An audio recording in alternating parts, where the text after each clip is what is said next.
I think the turnout is sort of indicative as well as of how things have changed for Kickstarter. I think a year or two ago this might have been a more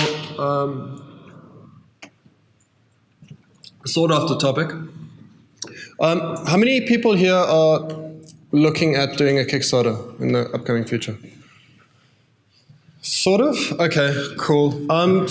My talk's pretty dense with information. I'm going to try and get through it quickly so that we can go to questions, because I think that's a lot more interesting, especially for people that have an interest in doing a Kickstarter in the future, because a lot has changed. So yeah, Kickstarter Success, now what? Basically looking at the next 12 months, the last 12 months since we had our successful Kickstarter. I'm Gustav Seymore. I'm the founder and creative director for Lost Goblin, and I also work at Media Design School at the moment. I recently started there. I'm a lecturer, and that's my day job. So to just cover what we're going to be talking about, it's leading up to the Kickstarter, we initially had investment to build our game. Then things went badly, funding ended. The reason why we went to Kickstarter, how that went, we look at some data from that, and then what we've been doing the last 10 months and where we'll be going from here. So just quickly, those of you that don't know the game, it's a sandbox simulation game about goblins. It's a goblin tribe simulator. If you treat the goblins well, they generally listen. If you don't, they burn down the village and kill each other. It's a survivalist sandbox city building game. So the seasons are important. Winter is harsh, and you need to survive each winter. So just very quickly, we started ideating this game over 3 years ago, or roughly 3 years ago. At the time, the intention was to build a big game. Our game's very ambitious, especially for an indie title, but that was our goal. Our objective was to build something big so that we could build a studio around it. So from the beginning, I took the idea around to directors and studio people that I knew, and got their feedback and tried to gauge their interest in this. And we started building a prototype. We spent almost 6 to 9 months, roughly, give or take, working on this prototype. And then we took this prototype around again to those interested people, and we got investment from the studio I was working at the time called Outsmart Games. Our ambition was big. This is sort of what we wanted to achieve. There were all these other games in the market. These numbers that you see, the initial ones were at the time that we were pitching this game around. And as you can see, those numbers have grown since then, so over the last 2 years. So it's definitely a market that is relatively large. Even the worst games we looked at in the market of our sort of comparable size did at least 50,000 units. So we felt confident with the investment we got and the team we had that we could build something of this size. What did the investment do? So the investment allowed us to work full-time. We had a team. So part of the investment was getting a team of people added to the game. And what this allowed is we worked on it for nearly 8 months full-time, a team of 6 developers, and then we had some additional resources for audio. Writing was done by Edwin McRae, that I'd worked with previously, an audio team in Ireland. So really great people that were added to the project, and we knew we could build this sort of larger scope game. The bigger scope was also from the investor. The investor wanted to recover all this money that they're putting in. They had bigger ambitions, the same as us, to build something bigger than just a small indie title. However, a disaster struck and the funding ended. The company, the studio, ran into financial difficult times. They had to cut the funding, and also, therefore, we lost most of the team. A few members stayed on. We had a little bit of money left, bit of runway, and we needed to make a new plan. Around that same time, it was about this time last year, it was the Kiwi Kickstarter, so we submitted to that. And this was we were the runners-up. We were finalists for the Kiwi Kickstarter. And actually, our artists, who are encouraged to take their game to the Kiwi Kickstarter as well, they won. They beat us out. So Moritz, the artist, the Gravity game, he was on both finalist teams. So that's pretty cool. He's a very talented guy. But anyway, this gave us a little bit of money to prepare for PAX and our Kickstarter, which we'd been throwing the idea around for Kickstarter back and forth for a long while. It's something I wanted to avoid doing because of the amount of work that went into it, and you'll see that now. But now we didn't really have much of a choice, so we went into preparation for the Kickstarter. And yes, it was a success. This was a screenshot I captured the last few seconds of the campaign. We raised $51,000. It's to date still the biggest successful video game Kickstarter out of New Zealand. And we gained 800 backers, and we built this community, and we got this money, and it was really great, and it was awesome, but it was a lot of hard work. And I want to go over some of the data. This trend is very typical. Lots of interest in the beginning, then it flattens out in the middle, and then we had success, at the end. Quite a strong growth at the end. As you can see, 13 days before the Kickstarter campaign ended, we already achieved our goal of 40,000. And this was important because once you're successful, more people start backing it because there's this perception of success, so people back it. And looking at some of the demographics, this is all pretty typical. Most people are American, lots of views from New Zealand because the New Zealand game development sort of community got behind it. Male-female split's pretty normal, age is normal, all of that. Our biggest tier was the $30 one, which is also pretty typical. But what's interesting here is only 15% of the 11,000 views finished watching the Kickstarter video. So the video is one of the most important things on your Kickstarter page, but very few people finish watching it. The one data point I don't have is how many people that finished watching it were the ones that backed it. I don't know if there's a correlation. I'd love to know that, but I don't. And then some of the references and the split. That orange split there is from the Goblin comic community. So we very early on, we got a tweet. We're very active on Twitter. And the guy behind the Goblin comic, Terrell Hunt, who I've been following for a long time, has got one of the biggest webcomics in the US. He's based in Canada. And they saw all our Goblin stuff and were like, wow, you guys are doing an awesome game about goblins. Let's talk. So the cool thing that came out of that is he gave us permission to use his characters in our game. So that's something that's coming up. Some of the heroes in our game will be from his comic. But also he said he'll promote us if we ever launch or do anything. And I said, well, we have to do this Kickstarter soon. So he was like, great, I'll talk about it. And he mentioned it in his Twitch stream and on his website. And as you can see, the largest amount of money came from that community. They're very passionate about anything Goblin related, same as us. And they put in a lot of money and spread the word. So this was really awesome. And then social media, we had sort of 2,000 followers before we went live with the thing, with the campaign. And this was important to me. I looked at other campaigns, and they roughly had, the ones that were successful kind of had similar numbers before they went live. So you have to have some sort of base to begin. You can't just go out kind of dry. And as you can see, we were very active. This was the month before, during, and at the end. And over 200 tweets during that month that the campaign was live, with over 500,000 impressions, and the followers gained and stuff. We did a bit of stuff on Reddit, and I'm not going to go into, we don't have time, but yeah, it was pretty successful. Just very quickly, I know Greenlight has ended, but just some interesting stuff. We went through Greenlight during the Kickstarter campaign, and it was free marketing for us because we were on Steam. You can link the Kickstarter campaign there, so you can click through to the, and I was hoping we would stay in Greenlight for the whole duration of the Kickstarter because that, again, was free marketing. And that's kind of what happened. As you can see here, the green line is us. And within the first 2 weeks, we were ahead of the number 5 game. And we were trending to, well, we were at 36, but we were trending to be past the number 5 game. So we did really well. And then suddenly this happened. We didn't go through that batch, that 2-week batch that they do. And we dropped down, we had to start over, and I was like, well, this is weird, because we were number 21 at the time.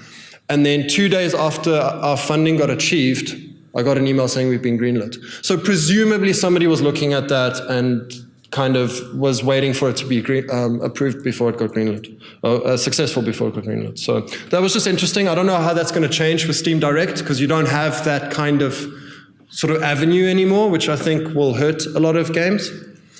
So the lessons I learned, 5 months of preparation. It was really intense. We did the video twice. We redid a trailer. The page is massive. All the marketing assets that were prepared for it, all the copy, all the content. It was a massive amount of preparation.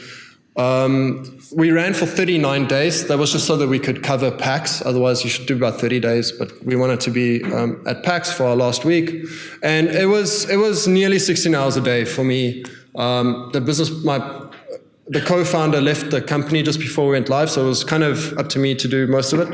And this isn't 16 hours a day of me sitting behind a computer, obviously. It was just wake up early, check emails, send emails, go to work, at lunch do it again, after work, etc. So it was pretty intense, 39 days, but it was filled with a lot of success and joy and meeting all these awesome people. We built this following of 800 backers that were super passionate about our game. All these followers, and we spent about $5,000, which includes PAX. So that was the money we got from the Kiwi Gamestarter. We got that, and then we used most of that to go to PAX and promote the game and pay for some audio and stuff. So this was kind of worked out really well for us.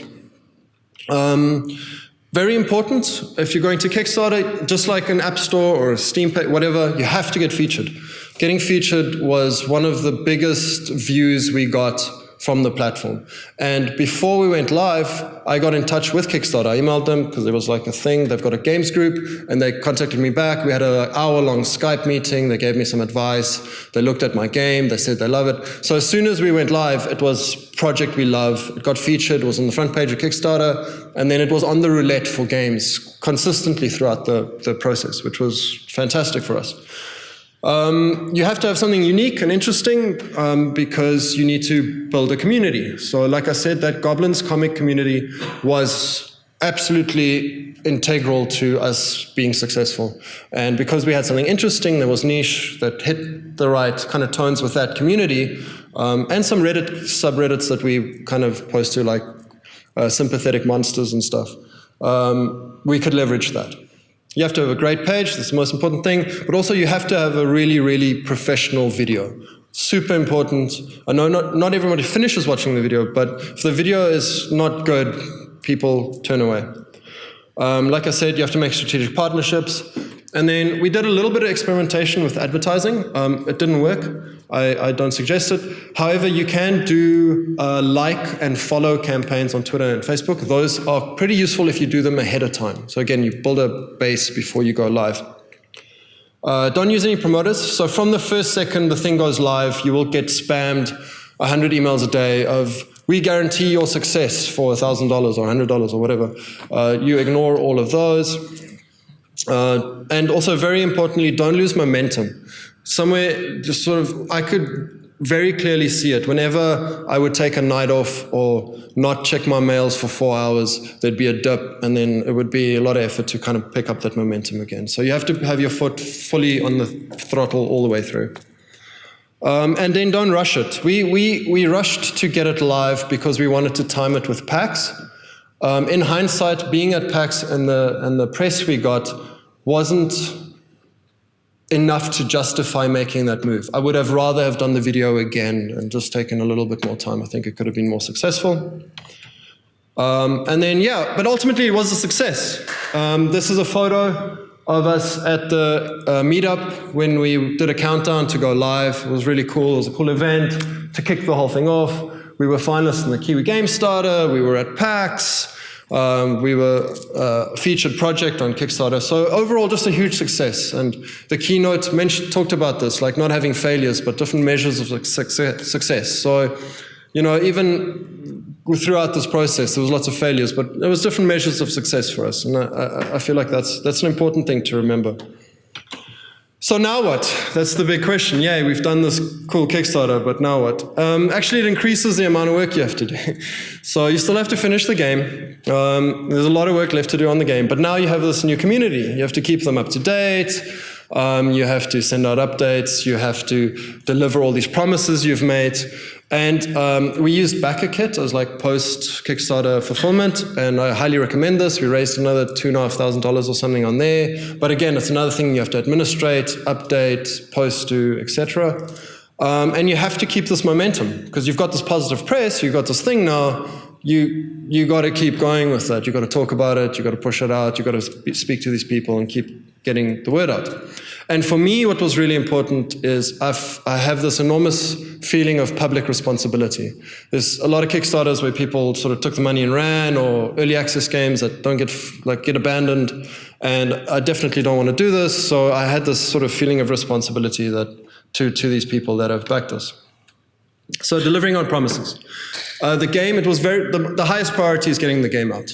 And our promise was that the alpha backers will get the game in January 2017. And I'm happy to say we delivered it on the 31st of January 2017. We got a build out, we got it to all the backers, and they were pretty happy that we fulfilled that first promise.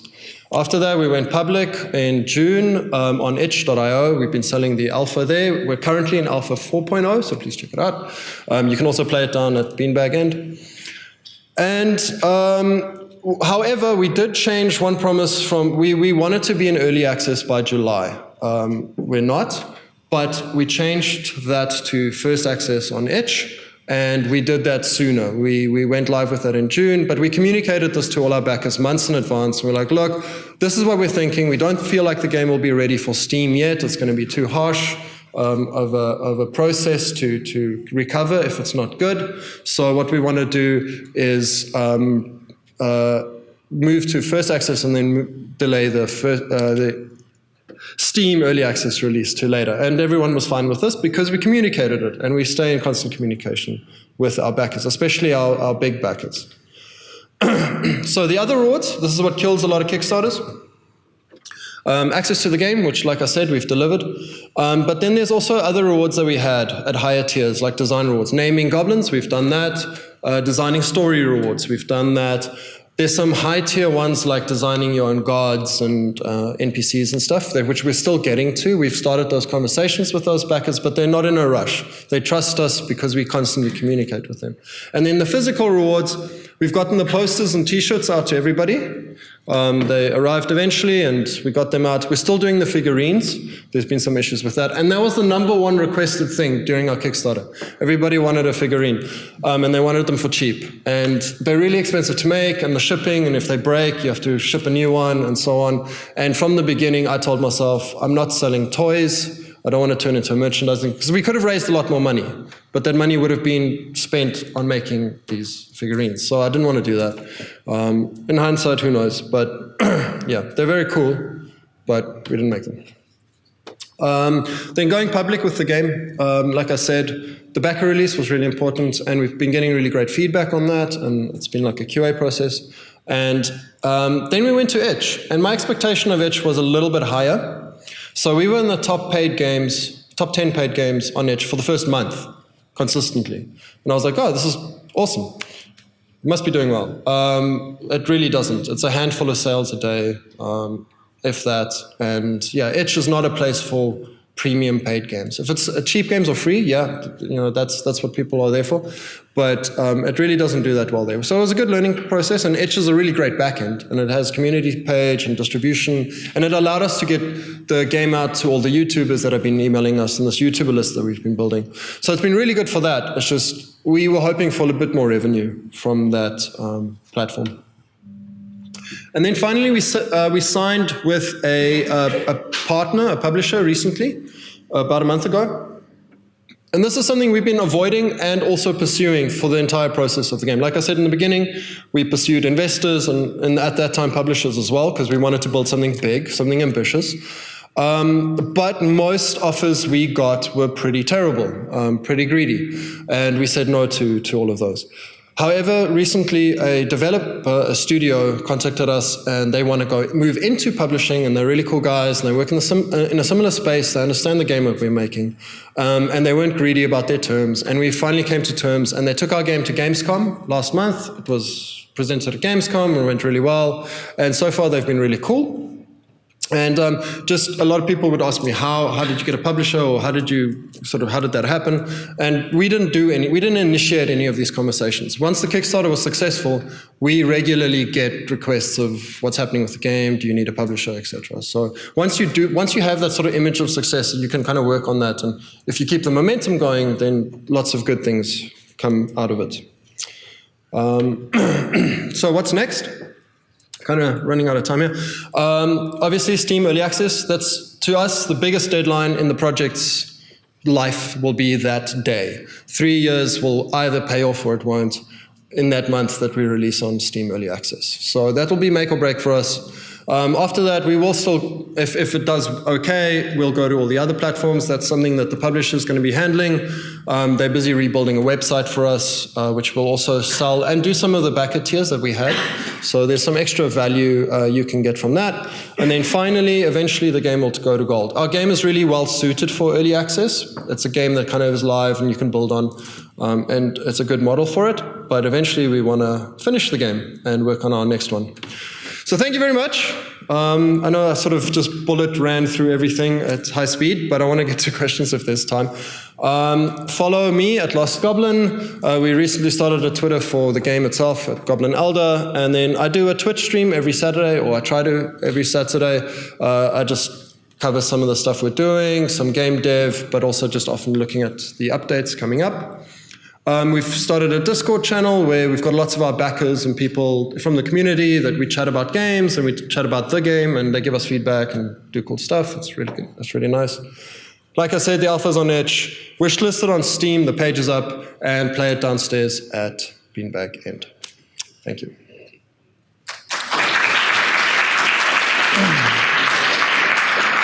All right. Are there any questions? Thank you.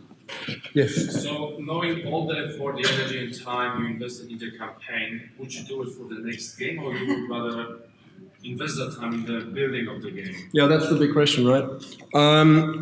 So, in terms of like, if I could avoid it, I wouldn't have done it. But if we still had the funding, I wouldn't have done it. Lots of people, Kickstarter's changed a lot the last 3 or 4 years. It's become a pre-order service. So lots of games put their game up there asking for less money than what it would take you to make a video that they've made. So it's good for marketing, and that's what people are using it for now, because you get this image of success and you get your name out there and you build a bit of a community and stuff. So it does have a lot of uses. But the amount of time you have to put into it during and after, if you're a small team, it's better to just focus on the game and work on the game and look for revenue somewhere else. So it is tricky. Board games do really well. So if you're doing a board game, I think it's still a place, because it fits a board game model really well. It's pre-order, you know how many units you're going to have to make and you can ship them. Whereas, digital games, you know, it's a bit more tricky. So, yeah, I hope that answers. Can you give us a profile of your funder? And why did that funder stop funding you? So just in a question for the last comment, you said look for revenue somewhere else. Yeah. That's while you're building the game. No, if you're in a situation that would be funding, but not revenue. Revenue is after. Yeah, or selling it on edge, or pre-orders. Or you can make revenue. Like we're making revenue from the game before it's like done. Yep. So that's a form of revenue, but otherwise funding or investment. Yeah. But your first question was the profile of. Yeah, so it was a studio. It was a game dev studio. I worked at the time. There was a couple of studios around that I knew the directors and some of the people, and I kind of shopped the idea around with a few of them that were interested. And then we built the prototype, and then we pitched it to all of them. And the studio I was working for at the time was keen on investing, and their board of directors investing into the game. So they invested some money, but lots of resources that they had available from their studio, obviously. But the studio itself ran into financial sort of difficult times, and they had to cut the funding. So that's just what they did. And it left us in a kind of a difficult situation, but a game that had gained a lot from it, so that we could take it to Kickstarter and do things with it. So it worked out. The design input materials of the campaign, is that how much work goes into that, and how popular is it? Yeah, so I was pretty careful about, so the question was the design input ones, the digital rewards essentially. I was relatively careful with that. So the one tier was naming a goblin, which Like it costs us nothing. It's like send out a form and people give names and I just take out the really bad ones. And, that was pretty easy. That's simple. Then there's a couple of like naming ones. You can name a god or you can name a thing. And that's just a dialogue between me and the person saying, how about this? Or, just kind of getting at least a decent name out of it. But we do have some where it's content. So at the very high tiers, there's 2 people that are getting to design gods in the game. So that's art assets, content, abilities and stuff. So that takes a lot of my time when we do that. So far, is that all just emailing? Yeah, just email or Discord chat or even a call and stuff. Luckily, I know most of my big backers. So because we've been kind of having this discourse and building this community, and my Twitch, like very few people show up in my Twitch streams, but it's the big backers that are there. So they see the progress in the game, we talk about it. So like I've gotten to know them, and it creates a trust where they're like, well, whenever you're ready, we can do this thing, and they pitch ideas and we talk about it. So yeah, it's pretty good. Yes. So what would be, say, the most effective channel that you had for building an audience? Twitter was definitely our biggest. We were the most active on, got the most followers. We did some stuff on Reddit. Some of it went really well, some of it went really badly. Reddit can be kind of scary. So, Twitter definitely is a starting point at least, always. There's like Instagram does really well at the moment because it's popular, but it's not that good for games because people are looking at just imagery and they don't really go click through links. Facebook's good for building a community if you want to have a dialogue and do like we did our design quests there and stuff like that. But yeah, we get quite a few click-throughs from Facebook, but it's kind of harder to get an audience specific. I don't know. I find Twitter the best. Although Twitter's changed a lot recently. I have 2 questions. First question, how much did it cost Paul to produce the game? And second question, why did you choose Kickstarter as opposed to New Zealand? Right, okay, that's a good question. So far the game has cost roughly $500,000. That's in money that's been invested, our time, it's probably more by now, but sort of last count. It was about $500,000 easily. And we're probably only halfway through to get to goal, like to finish. Why we didn't go with a different platform? There's a platform in Australia that somebody I met that spoke about that. I know there were a few local ones at the time. It's just that the audiences aren't big enough. We felt like Kickstarter is where we get the most traction and most money. And if I had to do it again, I would also try and get it to be a US dollar campaign. Because that hurts us a lot. Because it was New Zealand dollar, people kind of don't trust it. And most of your money is going to come from America. So they say currency difference? No, it's not about the currency difference, it's the perception. Because when people look at it, they see NZD and what's this? Whereas if they see US dollar, you know what I mean? Like, as soon as somebody else think about it, you lose a few people. So that matters. But yeah, Kickstarter definitely is the biggest. There's one now, Fed. Crowdfunding for games specifically. In the US? It's US based. Yes. And that one's doing pretty well. So how would you do it in the US campaign? Like you would have to establish a Steam in US? Yeah, which you can do now. So when you set up a Steam page, you need a US trading number, which you apply for. And once you've done that, you probably, look, I haven't done it, so I wouldn't know exactly, but I've got an idea of how to pursue that, and I'm sure there's some people that would know. But you essentially need a registered business in the US, which I think that number allows you to do. And then probably speaking to Kickstarter, or having someone in the US that actually hosts the site, so the guy you need a partner in the US. In the back there? How did you decide your Kickstarter amount? Yeah, good question. I'm hoping, sorry, I'm hoping the people that are thinking about doing a Kickstarter are backers of Kickstarter projects. So I've backed, I think, 30-something projects. So I've got a very good idea of the Kickstarter ecosystem, and that was important And I did a lot of research. I looked at games that were similarly sized, like in terms of team and what they were trying to achieve.